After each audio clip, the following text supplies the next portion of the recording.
नमस्कार, मी कविता. स्वागत आहे तुमचं आपल्या मराठी चॅनलमध्ये. गोडताईंचं, मैत्रिणीचं, तसेच मावशींचं, दादांचं आणि मित्रांचं खूप सारं स्वागत आहे.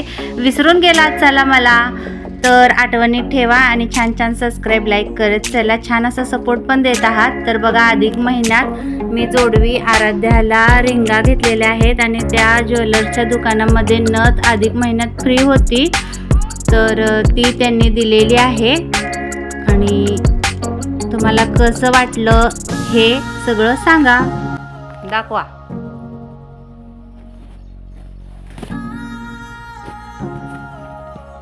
तर अशा वह्या आहेत ना, आम्ही करून आणलेल्या आहेत. कशाच्या सांग पूर्वा, सांग की कशाच्या? जुन्या वह्या पानं फाडली त्याची. हां, जुन्या वह्या तिच्या होत्या ना गेल्या वर्षीच्या, त्याची पानं फाडली.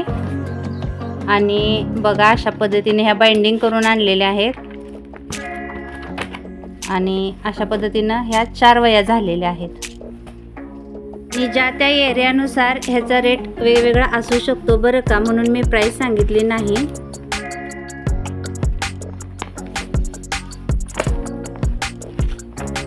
आता तुम्ही सांगा, जी रेग्युलर वही भेटते त्याच्यापेक्षा ही वही मोठी आहे की नाही. तर रेग्युलर वही आहे ना, दाखव ग जरा. व्हिडिओ सोडून कुठेही जाऊ नका, पुढं रेसिपी पण दाखवली आहे. तर बघा, ही किती छोटीशी आहे.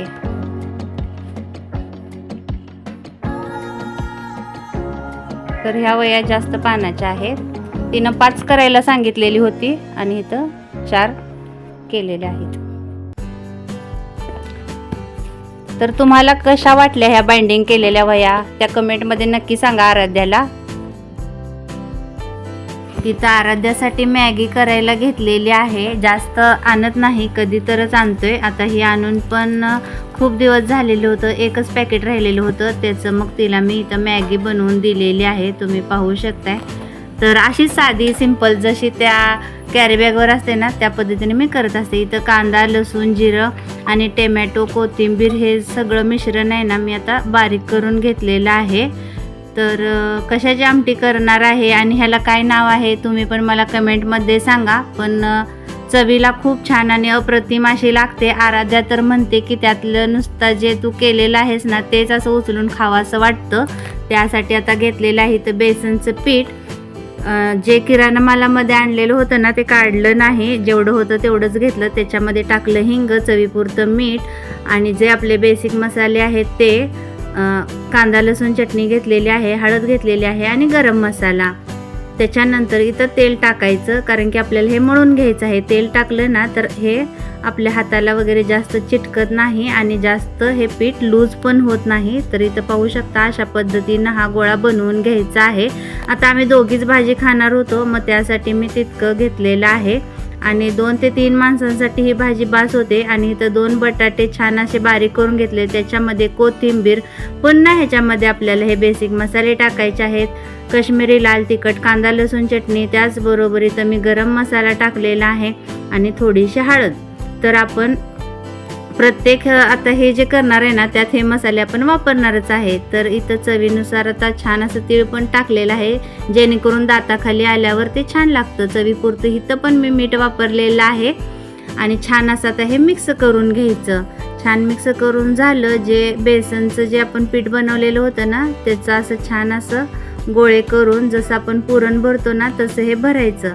तर थोडं थोडं भरायचं, जास्त भरलं ना तर ते फुटतंय. पुढं जाऊन मी तुम्हाला दाखवलेलं आहे बघा, की तो गोळा आहे ना फुटलेला आहे. मग मी त्यातलं सगळं बॅटर बाहेर काढलं आणि ते बॅटरचा मी कसा वापर केलेला आहे. तर अशा पद्धतीनं छान छान गोळे करून घ्यायचे. आणि हे सगळं जे बटाट्याचं मिश्रण आहे ते मला काही सगळं भाजीला लागलेलं नाही. थोडं मी पूर्वाला सँडविच करून देण्यासाठी ठेवलेलं आहे आणि थोडं इथं भाजीमध्ये सुद्धा मी वापर केलेला आहे. असं छान असं गोळे करून घ्यायचे. तर छान होतात गोळे, फक्त जे मिश्रण आहे ना ते आपण जास्त भरायचं नाही. तर ह्या भाजीला काय नाव आहे मला माहीत नाही, पण मी ज्यावेळी मंगळवेढ्यात आले ना त्यावेळी गोळ्याची आमटी म्हणून इकडं करायचे, पण मला ती काही आवडतच नव्हती आणि मी कधीही ती आजपर्यंत ट्राय पण केली नाही. त्याच्या बदली म्हटलं चला अशा पद्धतीच्या आपण भाज्या करत जाऊ. तर मी अशा पद्धतीची भाजी करत होते आणि आज तुम्हाला पण दाखवली आहे.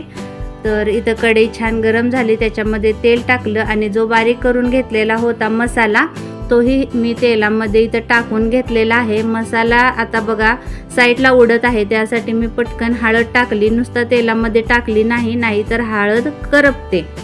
तर हळद टाकली ना ते जास्त उडत नाही. त्याच्यानंतर कढीपत्ता टाकलेला आहे. कढीपत्ता कसा स्टोअर करून ठेवायचा ते मी एका शॉर्ट व्हिडिओमध्ये दाखवलेला आहे. 2 चमचे बेसन पीठ टाकलं. त्याच्यानंतर जो गोळा फुटलेला होता ते बेसन पिठाचा तोही मी इथंच वापरलेला आहे, जेणेकरून आपली भाजी आहे ना छान अशी त्याला बाइंडिंग वगैरे येते.